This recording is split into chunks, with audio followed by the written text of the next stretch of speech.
S mobile repairing YouTube channel subscribe, like, comment, share করো। এই মোবাইলটির সমস্যা আছে, ডিসপ্লে সমস্যা, ডিসপ্লে চেঞ্জ করতে হবে। সেটটাকে খুলে নেবো। এই যে ব্যাক প্যানেলটাকে খুলছি, চারিদিকে ঘুরিয়ে ঘুরিয়ে ব্যাক প্যানেলটাকে খুলে নেবো। এই যে ব্যাক প্যানেলটা খুলছি। এই যে ব্যাক প্যানেলটা খোলা হয়ে গেছে। এবার মেন বোর্ডটাকে খুলে নেবো। এই যে মেন বোর্ডের নাটগুলো খুলছি। এই যে কটা নাট আছে মেন বোর্ডে, সব কটা নাট খুলে নেবো। যে টাইম লাগছে।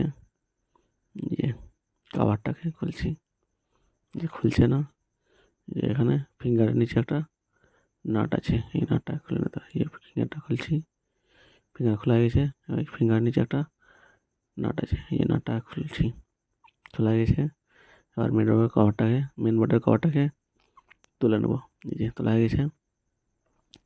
এবার কানেক্টারগুলো খুলে নেবো। এই যে কানেক্টারগুলো খুলছি, যে কটা কানেক্টার আছে সব কটা কানেক্টার খুলে নেবো। এই যে কানেক্টারগুলো খোলা হয়ে গেছে। এবার ব্যাটারিটাকে তুলে নেবো। এই যে ব্যাটারিটা তুলছি। এই যে ব্যাটারি তোলা হয়ে গেছে। এবার ডিসপ্লেটাকে তুলে নেব। এই যে প্রথমে গ্যাপ করে নেবো ব্লেড দিয়ে। এই যে চারিদিকে গ্যাপ করে নেবো। এই যে চারিদিকে ঘুরিয়ে ঘুরিয়ে গ্যাপ করছি। এই যে টাইম লাগছে। এই যে এই গ্যাপ হয়ে গেছে। এই যে গ্যাপ হয়ে গেছে। এবার খারাপ ডিসপ্লেটাকে তুলে নেব। এই যে খারাপ ডিসপ্লেটাকে তুলছি। এই যে খারাপ ডিসপ্লেটাকে তোলা হয়ে গেছে। এই যে তোলা হয়ে গেছে খারাপ ডিসপ্লেটা। এবার একটা নতুন ডিসপ্লে লাগিয়ে নেবো। এই যে প্রথমে আঠা লাগিয়ে নেবো। এই যে আঠা লাগাচ্ছি। এই যে চারিদিকে ঘুরিয়ে ঘুরিয়ে আঠা লাগিয়ে নেবো।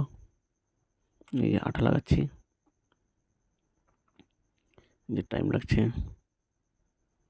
এই যে আঠা লাগাচ্ছি। যে ভালো করে আঠা লাগিয়ে নেবো।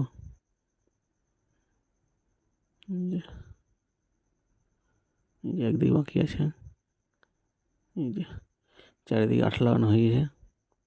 এবার নতুন ডিসপ্লেটাকে লাগিয়ে নেবো। এই যে প্রথমে বের করে নিলাম। এই যে নতুন ডিসপ্লেটাকে লাগাচ্ছি। প্রথমে কানেক্টরগুলো ঢুকিয়ে নেবো। এই যে কানেক্টর ঢুকিয়ে নিলাম। এবার ডিসপ্লেটাকে ঠিকঠাক করে বসিয়ে নেবো। এই যে ডিসপ্লেটাকে বসাচ্ছি। এই যে ঠিকঠাক করে ঠিক মাপ করে বসিয়ে নেবো। এই যে এই যে চারিদিকে ঘুরিয়ে ঘুরিয়ে ডিসপ্লেটাকে বসিয়ে নেবো। এই যে বসানো হয়ে গেছে। এবার উপর থেকে রাবার দিয়ে টাইট করে নেবো। এই যে আর একটা রাবার লাগিয়ে নেবো। এই যে রাবার লাগানো হয়ে গেছে। এবার সাপোর্টের কভারটাকে লাগিয়ে নেবো। এই যে সাপোর্টের কানেক্টরগুলো লাগাচ্ছি। এই যে সাপোর্টের কভারটাকে লাগিয়ে নেবো। এই যে সাপোর্টের কভারটাকে টাইট করে নেবো। এই যে নাট দিয়ে টাইট করছি। এই যে কটা নাট খুলেছিলাম সাপোর্টেরও সব কটা নাট লাগিয়ে নেবো। এই যে সাপোর্টটা টাইট হয়ে গেছে। এবার ডিসপ্লে কানেক্টরটা লাগিয়ে নেবো। এই যে ডিসপ্লে কানেক্টরটা মেন বোর্ডে লাগিয়ে নেবো। এই যে লাগানো হয়ে গেছে। এবার ব্যাটারিটাকে বসিয়ে নেবো। এই যে ব্যাটারিটা বসাচ্ছি। এই যে ব্যাটারিটা বসানো হয়ে গেছে। এবার কানেক্টরটা লাগিয়ে নেবো। কানেক্টর লাগানো হয়ে গেছে। এবার মেন বোর্ডের কভারটাকে লাগিয়ে নেবো। এই যে মেন বোর্ডের কভারটা লাগাচ্ছি। এই যে এবার নাটগুলো টাইট করে নেবো মেন বোর্ডেরও। এই যে মেন বোর্ডের নাটগুলো টাইট করছি। যে কটা নাট খুলেছিলাম সব কটা নাট লাগিয়ে নেবো। এই যে নাটগুলো টাইট করছি। এই যে কটা খুলেছিলাম সবটাই নাট লাগিয়ে নেবো একে। এই যে লাগানো হয়েছে। ফিঙ্গার কানেক্টর লাগিয়ে ফিঙ্গার লাগিয়ে এবার ব্যাক প্যানেলটাকে লাগিয়ে নেবো। এই যে ব্যাক প্যানেলটাকে লাগাচ্ছি। এই যে ব্যাক প্যানেলটাকে ঠিকঠাক করে লাগিয়ে নেবো। এই যে চারিদিকে ঘুরিয়ে ঘুরিয়ে ব্যাক প্যানেলটাকে লাগানো হয়ে গেছে। এবার উপর থেকে রাবার লাগিয়ে নেবো। এই যে রাবার লাগাচ্ছি। এই যে উপরে দিলাম। এবার নিচের দিকে একটা রাবার লাগিয়ে নেবো। এই যে রাবার লাগানো হয়ে গেছে।